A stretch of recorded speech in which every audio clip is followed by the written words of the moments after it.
My family tried to steal my wedding money to give it to my sister because she wanted plastic surgery. Before continuing the story, let us know in the comments which city you're watching from. Don't forget to subscribe to the channel, hit the notification bell so you won't miss more stories, and leave your like on the video. I need to start this story by saying I genuinely thought my wedding day would be the beginning of something beautiful. And it was for about 72 hours. Then my parents invited me to dinner and asked me to bankroll my sister's plastic surgery with my wedding gift money. Yeah, you read that right. Let me back up. 3 weeks before all this went down, I married the love of my life in this gorgeous ceremony with 120 guests.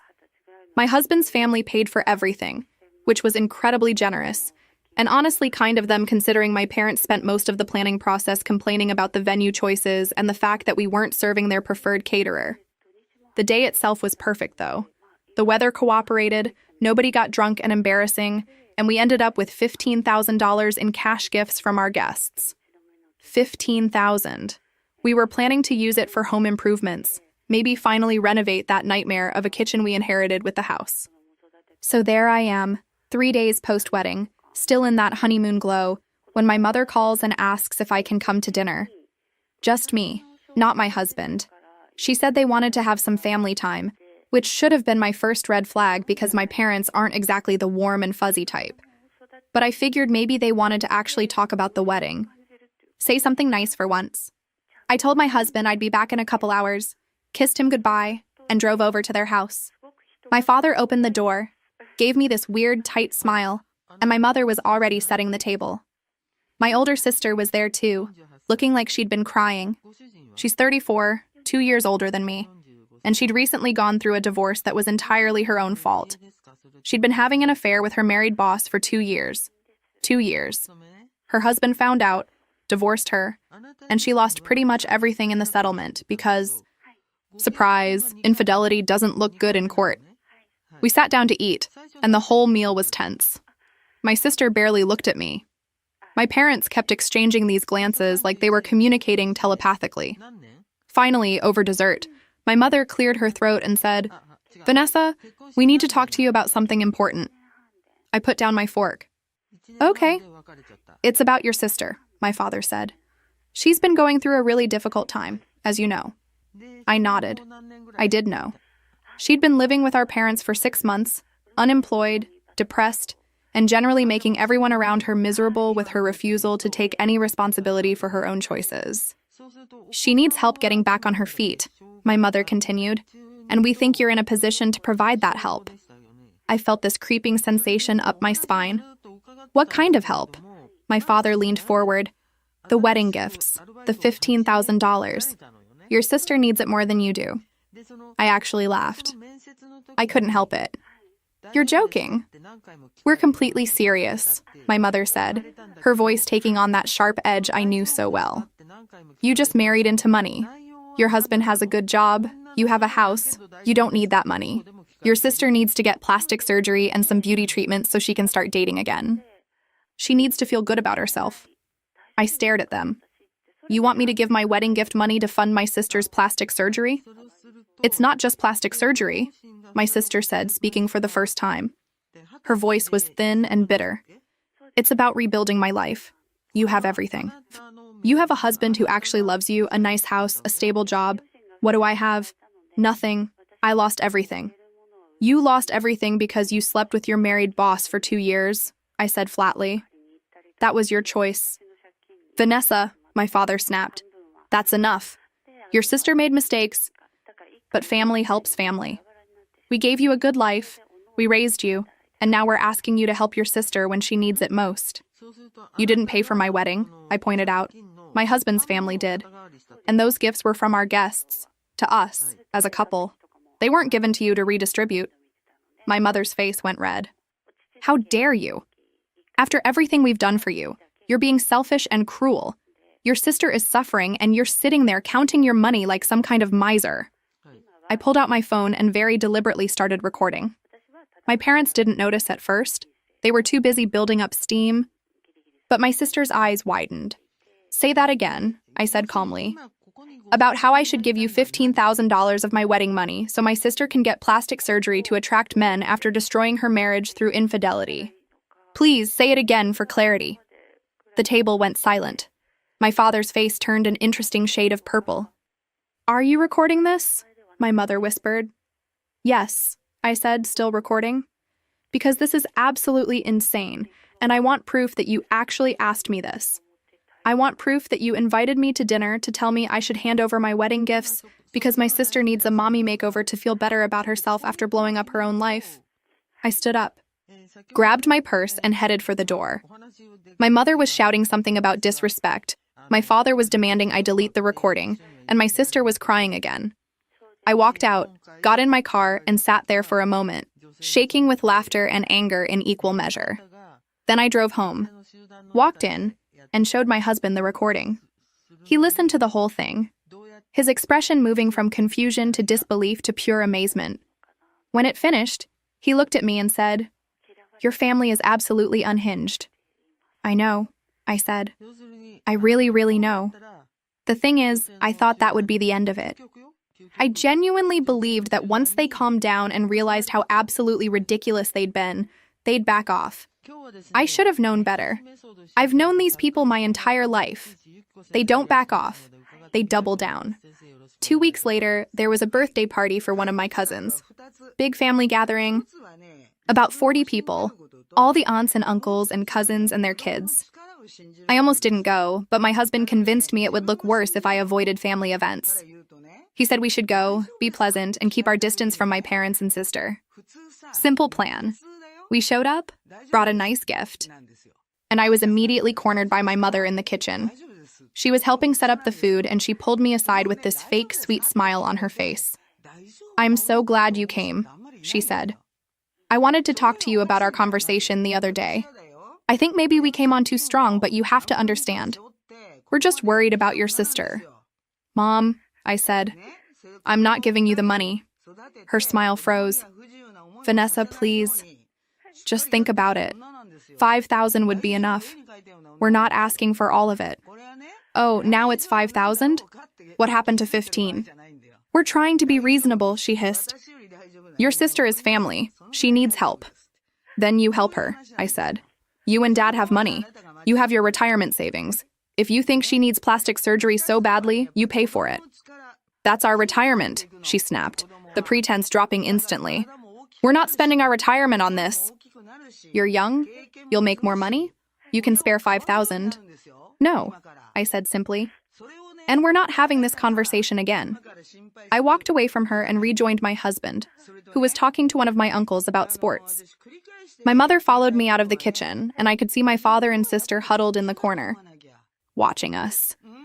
My mother said something to them, and my father's expression darkened. I knew that look. That was the look he got when he'd made up his mind about something, and nothing was going to change it. My husband noticed my tension and put his hand on my lower back, a silent question. I shook my head slightly. Not yet. The party continued around us. Kids were running through the house, someone had put on music, and the birthday cousin was opening gifts in the living room. It should have been pleasant. It should have been normal. But I could feel my parents' eyes on me, could sense the storm building. My sister kept glancing over at me with this expression I couldn't quite read. Part resentment, part desperation, part something else I didn't want to name. My aunt, the one who would later tell me about the inheritance incident, came over and squeezed my arm. "You doing okay, honey?" she asked quietly. "Define okay," I said with a weak smile. She glanced over at my parents and her expression tightened. "Your mother's been working herself up about something all day. She called me this morning asking if I thought you'd be here." "Of course I'd be here," I said. "Why wouldn't I be?" My aunt just shook her head. "Be careful, Vanessa. When your mother gets like this, she doesn't think straight." About an hour into the party, my father stood up and clinked his glass like he was about to make a toast. Everyone quieted down, expecting some nice speech about the birthday cousin.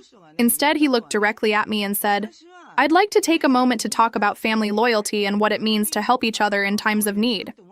The room went still. My husband's hand tightened on mine. My birthday cousin looked confused, clearly not expecting this to be about anything other than his special day. Oh, he was going there. He was actually going there. In front of 40 family members, he was going to try to shame me into compliance.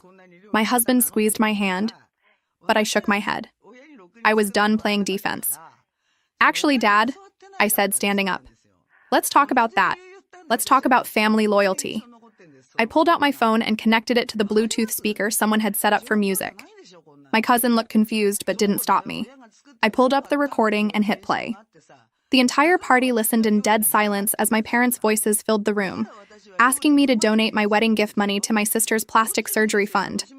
My father's voice saying, "Your sister needs it more than you do." My mother's voice saying, "You just married into money." My sister's bitter voice saying, "You have everything." What do I have? Nothing. The recording played for 3 full minutes. 3 minutes of my parents explaining why I should give away $15,000, then negotiating down to $5,000, then my mother calling me selfish and cruel. You could hear the clink of forks on plates, the tension in everyone's voices, my calm questions and their increasingly hostile answers. When it finished, the silence was deafening. My youngest cousin, who was only 7, whispered loudly, "Did Grandma and Grandpa really say that?" One of my uncles let out a low whistle. Another shook his head slowly, looking between my parents and me with an expression of complete disbelief. You could have heard a pin drop. When it finished, I looked around at all the shocked faces. "So that's what family loyalty looks like to some people," I said. "My parents think I should give them $15,000 in wedding gifts, gifts that many of you gave to me and my husband, so my sister can get cosmetic procedures after she destroyed her own marriage by cheating on her husband with her married boss for 2 years. They think I should do this because I married someone with a stable job, so apparently I don't need money, while my sister needs to look good for her next relationship." My mother had gone completely white.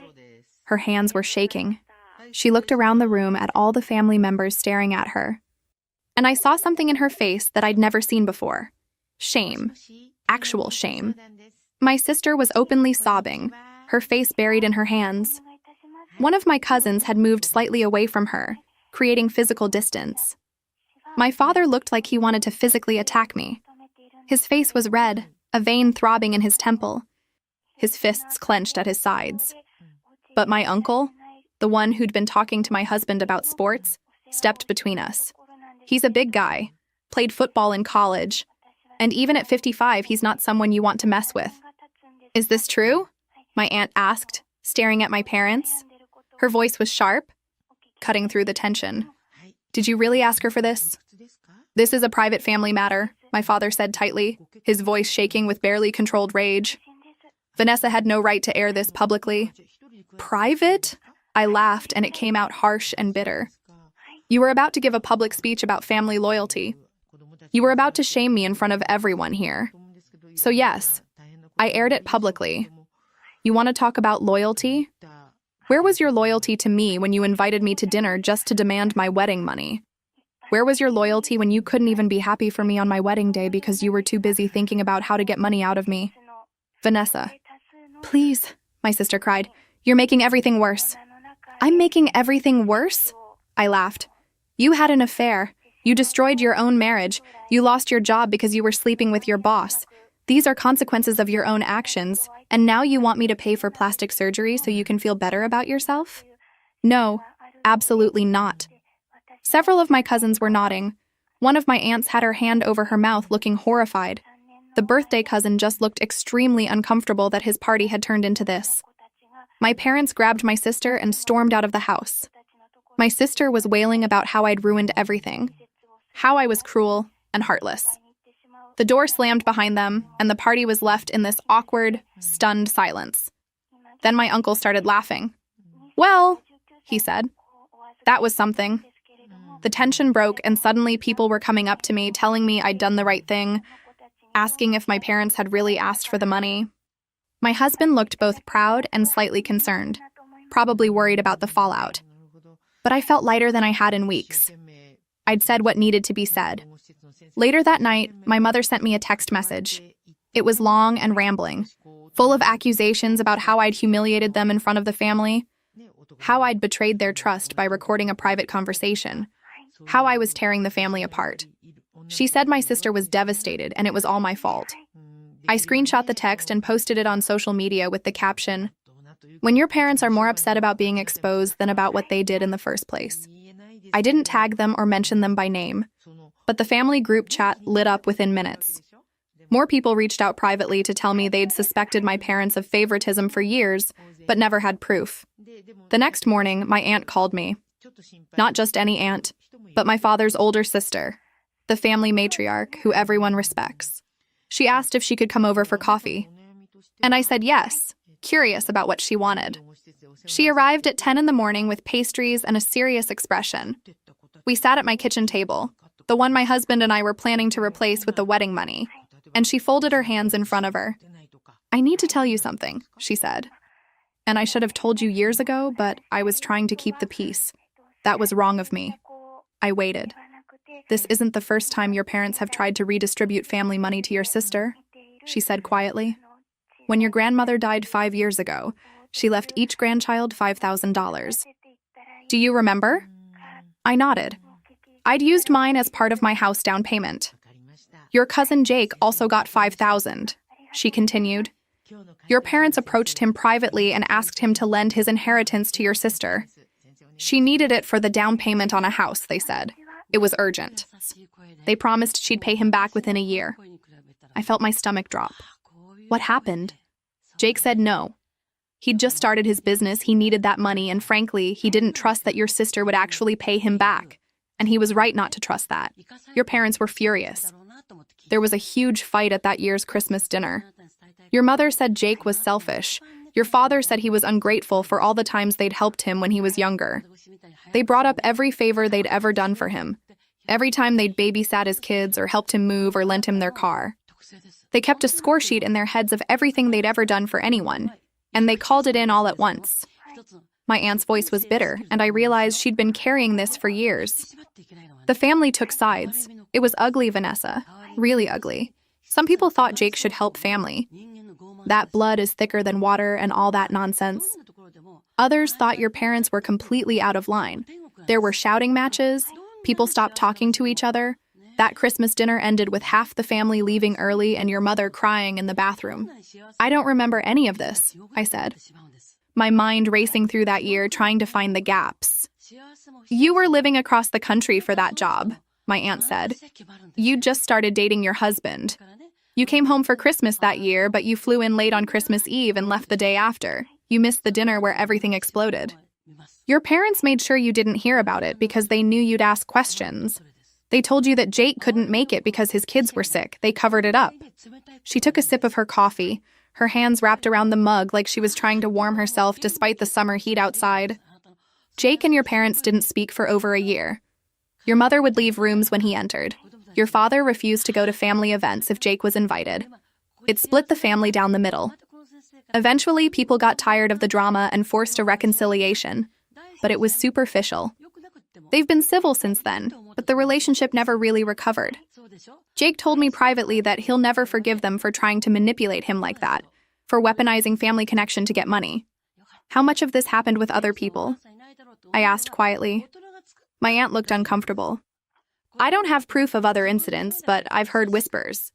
Your cousin Marie said your parents asked her to let your sister move in with her rent-free for 6 months. Your Uncle Tom mentioned they tried to get him to hire your sister at his company even though she had no relevant experience. Nothing as blatant as asking for money, but always pushing, always trying to get people to sacrifice something for your sister's benefit. I sat back in my chair, processing this. So they've been doing this for years, trying to funnel money to my sister. Your sister has always been their favorite, my aunt said. I think you've known that on some level, but maybe not how deep it goes. They've always bailed her out, always made excuses for her, always expected the rest of the family to do the same. When she had the affair, your mother told me it wasn't really cheating because her husband didn't pay enough attention to her. When she lost her job, your father blamed her boss for not being professional enough to stop the relationship. They never hold her accountable for anything, I said. No, my aunt agreed. And they've created an adult child who can't function independently. But that's not your problem to fix. You were right to expose them. Someone needed to, and I'm ashamed it wasn't me. She left an hour later, and I felt validated but also deeply sad. My entire childhood suddenly made more sense. The way my achievements were downplayed while my sisters were celebrated. The way my problems were dismissed while hers required family intervention. The way I learned to be independent because I had to be, while my sister learned she'd always be rescued. That evening, my husband and I sat on the couch and talked about whether we should reach out to my parents or just let things cool down. We decided on cooling down. We weren't going to chase reconciliation with people who thought we owed them money for existing. What we didn't know was that the situation was about to get much, much worse for my sister. The family drama had spread beyond just our family. Some people at her old company heard about the affair through their own family connections to ours, and apparently there was an investigation. Her boss had been promoted recently, and there were questions about whether the affair had influenced any decisions. The company didn't find anything concrete, but they did decide they didn't want the drama, and they let my sister go from a contract position she'd started at a different branch. She blamed me, of course. Sent me a long email about how I'd destroyed her reputation, how I'd made it impossible for her to find work, how I'd ruined her life out of spite. She didn't mention the affair. She didn't mention the choices she'd made. It was all about what I'd done to her by refusing to be quiet and compliant. I didn't respond to the email. What was there to say? She'd created her own mess, and now she was drowning in it. My parents tried one more approach about 3 weeks after the birthday party disaster. They suggested a video call, all four of us, to clear the air and move forward as a family. My husband advised against it, but I was curious about what they'd say, so I agreed. The video call was exactly as painful as expected. My parents immediately launched into how hurt they were, how embarrassed they'd been, how I'd gone too far by recording them and playing it publicly. They wanted an apology. An apology for what? I asked. For not giving you my wedding money? For humiliating us, my mother said. For making us look bad in front of the entire family. You made yourselves look bad, I said. I just provided evidence. This is getting us nowhere, my father said. Your sister wants to say something. The camera shifted to show my sister, red-eyed and miserable looking. She took a breath and said, I never asked you for the money directly. I just told Mom and Dad I was feeling insecure about dating again, and they took it upon themselves to ask you. This got blown out of proportion. I stared at the screen. So you're saying you had no idea they were going to ask me for $15,000 for your plastic surgery? I didn't ask for $15,000, she said. I just said I wished I could afford some procedures to feel better about myself. They decided to approach you. I can't control what they do. But you were there at the dinner, I pointed out. You were sitting right there when they asked me. You didn't say, no, I never asked for this. Don't put this on Vanessa. You sat there crying about how you'd lost everything and I had everything. She looked away. I was emotional. I wasn't thinking clearly. This is bullshit, I said. You all coordinated this. You all agreed I should give you the money. And now you're trying to rewrite history because it didn't work. Language, my father said sharply. I'm hanging up now, I said. We're not doing this. You want an apology? You owe me one. You owe me about 32 years of apologies for all the ways you favored my sister and made me feel like I didn't matter unless I was useful to her. But I'm not holding my breath. I ended the call.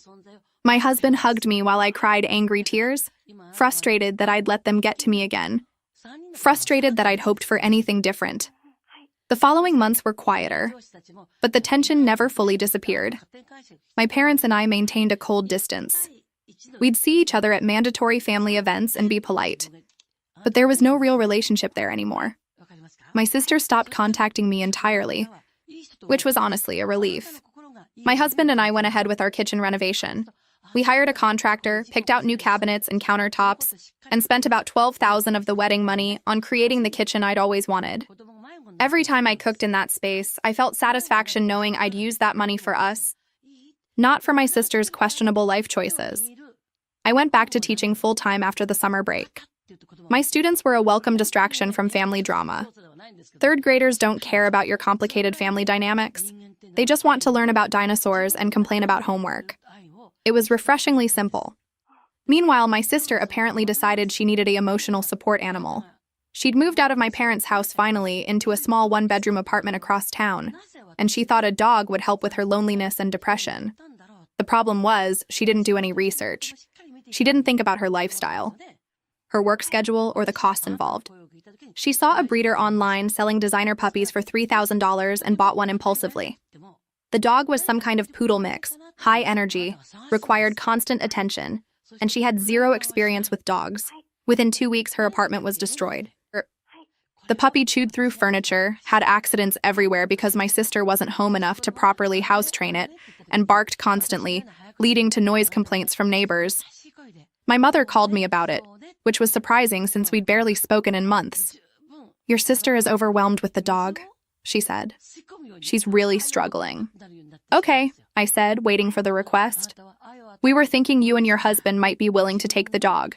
You have a house with a yard." I laughed. I actually laughed out loud. "Mom, no, absolutely not. She bought the dog. She can deal with the dog. She made a mistake," my mother said. "She's trying to rehome it responsibly. Then she can take it to a shelter or contact a rescue organization," I said. "But she's not giving it to me. I don't want a dog right now, and even if I did, I wouldn't take one from her." "You're so cruel," my mother said sadly. "I don't know when you became so heartless." "I became realistic," I said. "There's a difference." She hung up on me. 2 days later, I heard from my aunt again. Apparently, my sister had solved her dog problem by just dropping it off at my parents' house while they were at work. She used her old key, left the puppy in their living room with some food and water, and left a note saying she'd be back to pick it up in a few days. She just needed a break. The dog destroyed their house. And I mean destroyed. My parents had spent 30 years collecting things. Decorative plates from every country they'd visited, displayed on special shelves in the dining room. Crystal glassware inherited from my father's mother, kept in an antique cabinet with glass doors. A collection of first edition books in my father's study. Furniture they'd saved for years to buy, including a cream-colored sectional sofa that had cost them $3,000. The puppy, left alone and anxious for 8 hours, went on an absolute rampage that would have been almost impressive if it wasn't so devastating. The decorative plates were the first casualties. The dog had somehow knocked over one of the display shelves, sending 40 plates crashing to the ground. Some were just chipped, but most were completely shattered. My mother's favorite, a hand-painted plate from their trip to Portugal for their 25th anniversary, was in pieces so small they couldn't even be glued back together. The crystal cabinet was next. The puppy had jumped at the glass doors repeatedly, either trying to get to something inside or just panicking, and eventually the glass shattered. Then the dog walked through the broken glass and into the cabinet, knocking over wine glasses and champagne flutes and decanters. The whole area was a minefield of broken glass and crystal shards mixed with dog hair and paw prints. In my father's study, the puppy had discovered the joy of paper.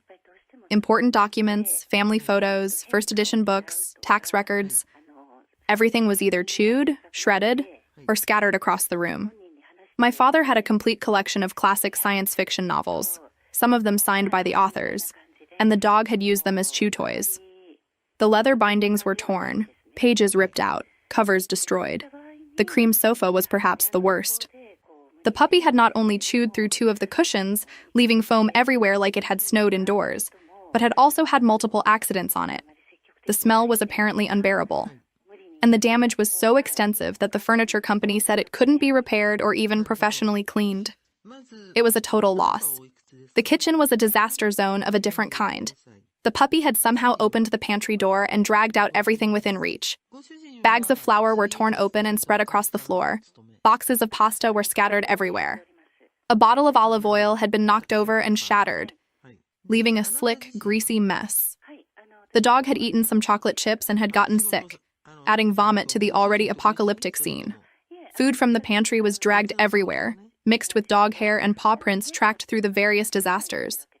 There were muddy paw prints on the walls, on the furniture, on the curtains. It looked like a tornado had hit the house, except the tornado was a 15-pound puppy with separation anxiety and zero training. My parents arrived home from work at 6 in the evening, tired and looking forward to a quiet night. My father unlocked the door, stepped inside, and literally froze. My mother, right behind him, let out a sound my aunt later described as something between a scream and a wail. They stood in the doorway for a full minute, just staring at the destruction, unable to process what they were seeing. The puppy, hearing them come home, came running and jumping, happy to see them, completely oblivious to the chaos it had created.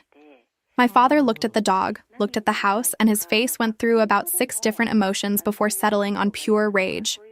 My mother was already on the phone, calling my sister, her hands shaking so badly she could barely dial. When my sister answered, my mother didn't even say hello. She just said, "Get over here right now and explain what you've done to our house." Furious, didn't even begin to cover how my parents felt.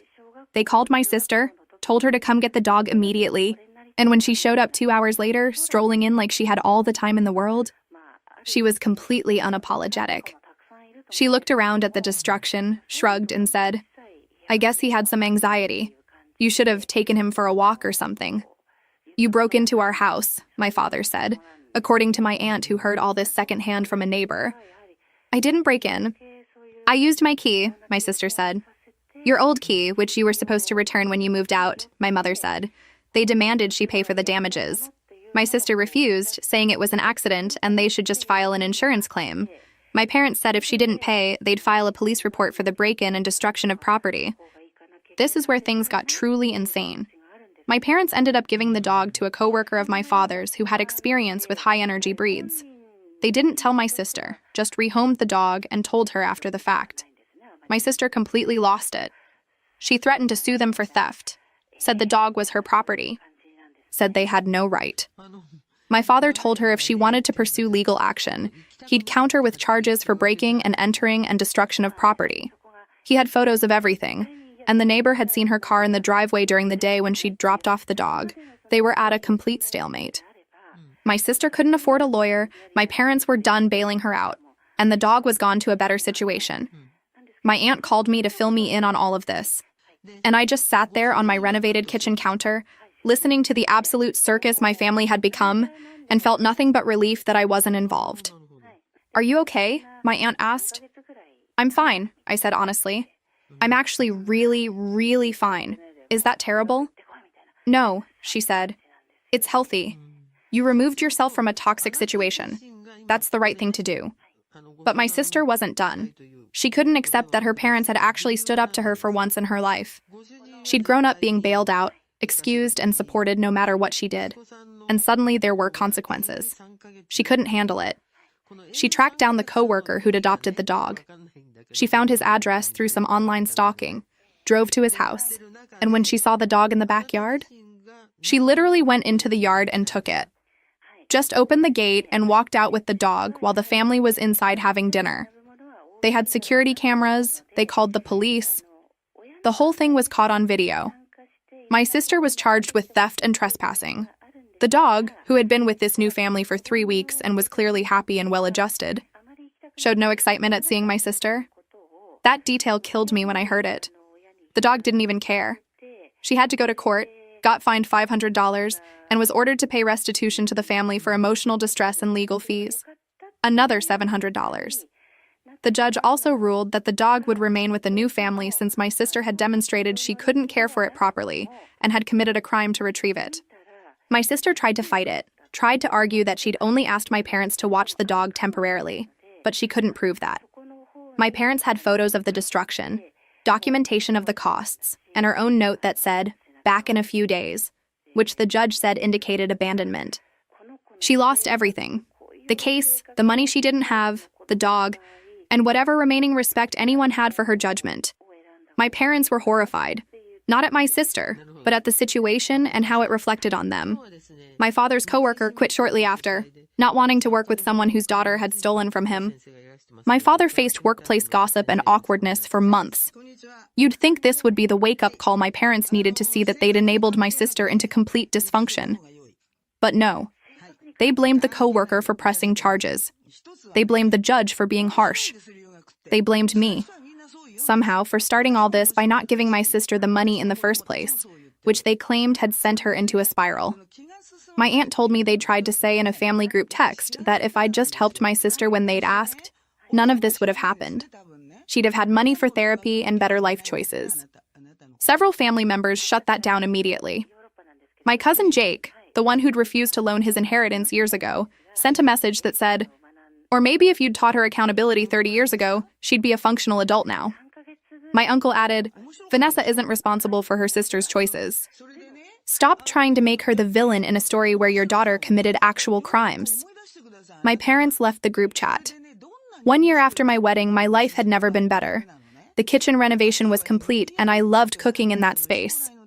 My husband and I had started talking seriously about having kids. My career was going well. I'd gotten a small promotion at the school. Everything felt stable and peaceful. The family grapevine, through my aunt, kept me informed of my sister's situation. She'd been kicked out by my parents after the dog disaster. Apparently, the final straw was when she'd complained about having to pay the court fines and suggested my parents should cover them since they'd created the situation by rehoming the dog. My father, for the first time in my memory, told her no. Told her she was an adult and needed to face consequences for her own actions. Told her she couldn't live with them anymore if she wasn't going to take responsibility for herself. She'd moved in with a friend, then wore out her welcome there within 2 months. She'd asked several family members if she could stay with them. Everyone said no. My cousin told her she should have thought about burning bridges before she lit so many fires.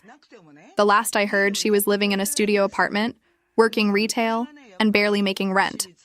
My parents had apparently started going to therapy, finally recognizing that their parenting approach with her had been destructive. Too little. Too late, in my opinion. But at least it was something. Then, after months of silence, my father called me. I almost didn't answer. My husband raised his eyebrows when he saw the caller ID. I took a breath and picked up. "Vanessa," my father said.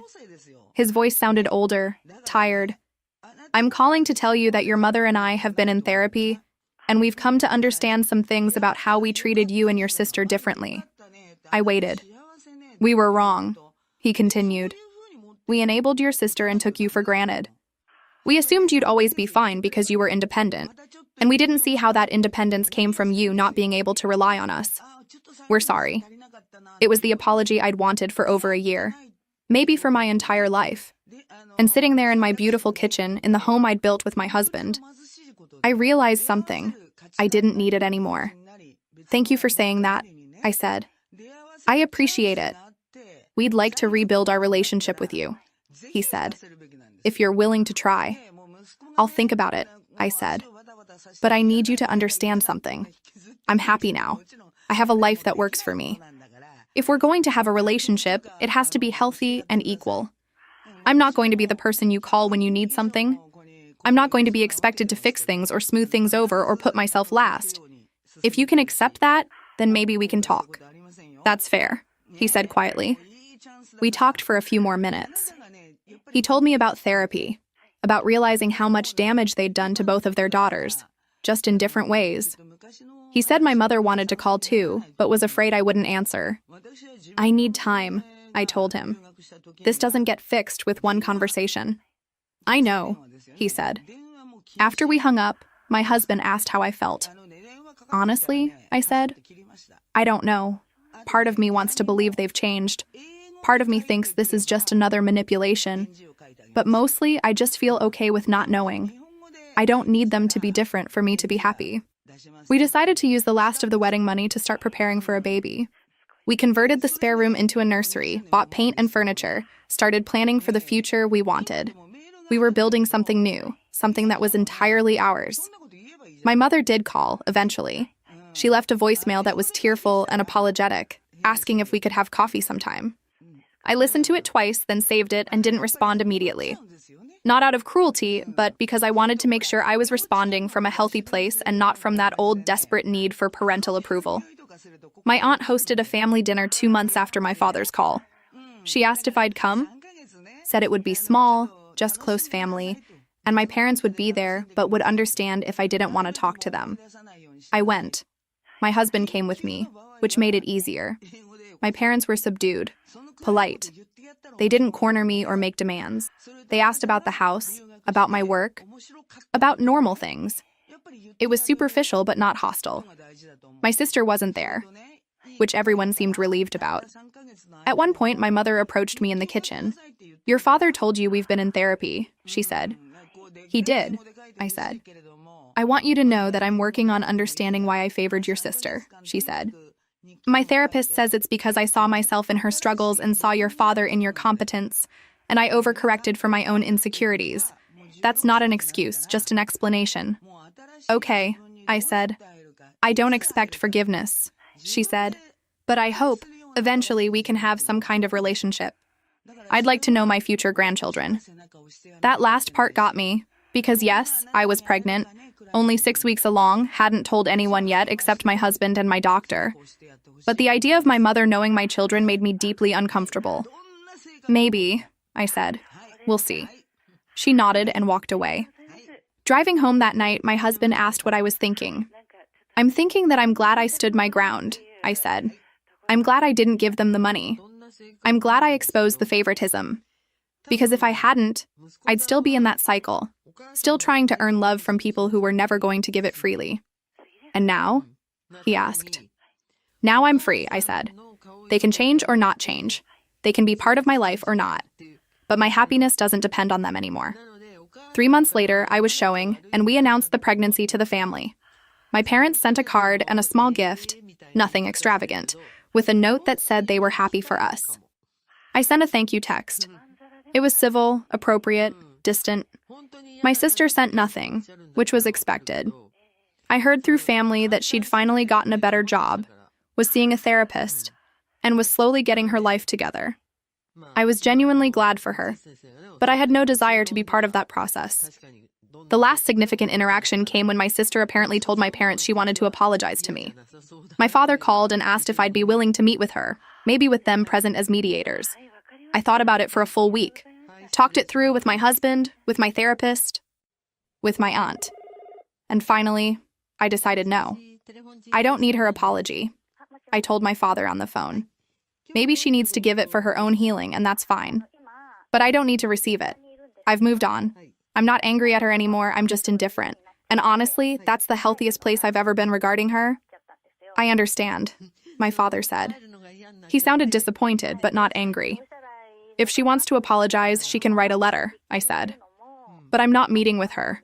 I'm not putting myself in a position where I have to manage her emotions or reassure her that she's forgiven. She made her choices, I made mine, and we're both living with the results. That's fair, he said. I never got a letter. Either she didn't write one or my parents convinced her not to send it. I didn't ask. My daughter was born on a sunny Tuesday in April. We named her something entirely new, not after any family member, not carrying the weight of family history or expectations. She was perfect, healthy, and when I held her for the first time, I felt this overwhelming sense of protection wash over me. I looked at my husband, tears streaming down my face, and said, "She's never going to wonder if we love her. She's never going to question if she's good enough. She's never going to feel like she has to earn our approval or compete for our attention." Never, he agreed, his own eyes wet as he looked at our daughter. And I meant it. I thought about my own childhood, about the constant comparison to my sister, about feeling invisible when I succeeded because my success was expected, about feeling inadequate when I struggled because I was supposed to be the capable one. I thought about my sister, raised to believe that other people would always fix her problems, never learning to stand on her own. Both of us damaged in different ways by parents who couldn't see past their own issues. I made a promise to my daughter in that moment. She would grow up knowing unconditional love. She would grow up understanding that actions have consequences, but also that mistakes don't define her worth. She would grow up with parents who celebrated her achievements without using them as currency, who supported her through failures without enabling destructive behavior. She would grow up whole in a way neither my sister nor I had been allowed to be. My parents asked if they could visit in the hospital. I said no, not yet. Maybe in a few weeks, once we were settled at home. My mother sounded hurt on the phone, and part of me felt guilty for that hurt. That old programming, that voice that said I was being cruel, that said family should forgive and forget and move on. But a stronger, healthier voice reminded me that protecting my daughter's peace was more important than managing my mother's feelings. They accepted it, which surprised me. No guilt trips, no manipulation, just a quiet, "Okay, we understand." Maybe therapy was actually working. Maybe they were actually changing. Or maybe they just learned that the old tactics didn't work on me anymore. When they finally did meet their granddaughter, 3 weeks after she was born, they were appropriate. They brought a thoughtful gift, a handmade quilt from a local artist. They stayed for exactly 30 minutes, held the baby gently, spoke quietly, asked permission before taking photos. My mother cried a little, but she didn't make it dramatic or demanding. She just said, "She's beautiful, Vanessa. "You're going to be a wonderful mother." And then they left without drama, without trying to extend the visit, without pushing for more. It was strange, seeing them be careful around me, treating me like someone they had to earn trust from rather than someone who owed them compliance. My father, who had always been so domineering, asked if he could hold the baby instead of just taking her from my arms. My mother, who had always had opinions about everything, complimented the nursery without suggesting a single change. They were on their best behavior. And while part of me was glad, another part was sad that it had taken this much damage, this much pain, to get here. As I'm writing this, my daughter is 6 months old. My parents have seen her 4 times. Always at our house, always with my husband present, always brief visits. We're rebuilding something, but it's not what we had before. It's more honest, but more distant. They're grandparents, not parents. They're people I know, not people I depend on. My sister and I haven't spoken since before my wedding. I blocked her number after she sent that long email blaming me for her job loss. I've seen her exactly once, at a family funeral 3 months ago, and we nodded at each other from across the room and said nothing. People sometimes ask if I regret exposing the situation, if I wish I'd handled it more privately. The answer is no. Playing that recording at the birthday party was the moment I stopped letting my family gaslight me into thinking their dysfunction was normal. It was the moment I chose myself. I'm not a perfect person. I'm not the hero of this story. I'm just someone who got tired of being treated like an emotional and financial ATM by people who were supposed to love me unconditionally. I'm someone who decided that peace was more important than keeping the peace. The money from our wedding? We used it exactly how we wanted to. Kitchen renovation, baby furniture, the beginning of our family's life. Every time I cook dinner in that kitchen or put my daughter to bed in the nursery we created, I know we made the right choice. My sister needed to hit bottom before she could start rebuilding. My parents needed to see the consequences of their favoritism. I needed to learn that loving people doesn't mean sacrificing yourself for them. And here's what I know now. Sitting in my living room with my daughter sleeping in my arms and my husband reading beside me, I am enough. I always was. The people who made me feel like I wasn't were the ones with the problem, not me. I don't know what the future holds for my relationship with my parents or my sister. Maybe we'll find our way to something healthier. Maybe we won't. But either way, I'm okay. I have the family I built with my husband. I have friends who show up for me. I have a life that feels like mine. And that's exactly what I wanted on my wedding day, a year and a half ago, when I was still naive enough to think the hardest part was behind me. It turned out the hardest part was choosing myself over the comfortable misery of family dysfunction. But I did it. And I'd do it again. The $15,000 my parents wanted for my sister's plastic surgery is gone now. Spent on things that actually mattered. A kitchen where we make memories. A nursery where our daughter sleeps safely. A life that belongs to us. That money was a gift. And we honored it by using it to build our happiness. Not to subsidize someone else's refusal to grow up. Sometimes I wonder what would have happened if I'd given them the money. Would my sister have gotten her plastic surgery and found a new boyfriend and lived happily ever after? Would my parents have been satisfied and left me alone? I doubt it. There would have been another crisis, another emergency, another reason I needed to help. The cycle only broke because I broke it. My aunt told me last week that my parents have been attending therapy regularly for almost a year now. They're working through their issues, understanding patterns from their own childhoods that led them to favor my sister. My mother apparently came from a family where love was conditional, and she never wanted that for her kids, so she overcompensated by accepting everything my sister did. My father grew up being told he wasn't good enough, so he dismissed my achievements because they came easily to me, and he didn't understand struggle could look different. It's all very psychological and probably true, but it doesn't change the past. It doesn't undo the years of feeling invisible, the wedding day that should have been purely happy, but was overshadowed by their disappointment that the money wasn't available for my sister, the dinner where they casually asked for $15,000 like it was nothing. Healing is possible, but some damage is permanent. We're all living in the aftermath of choices that were made long before that dinner, that recording, that birthday party confrontation. We're all dealing with the consequences.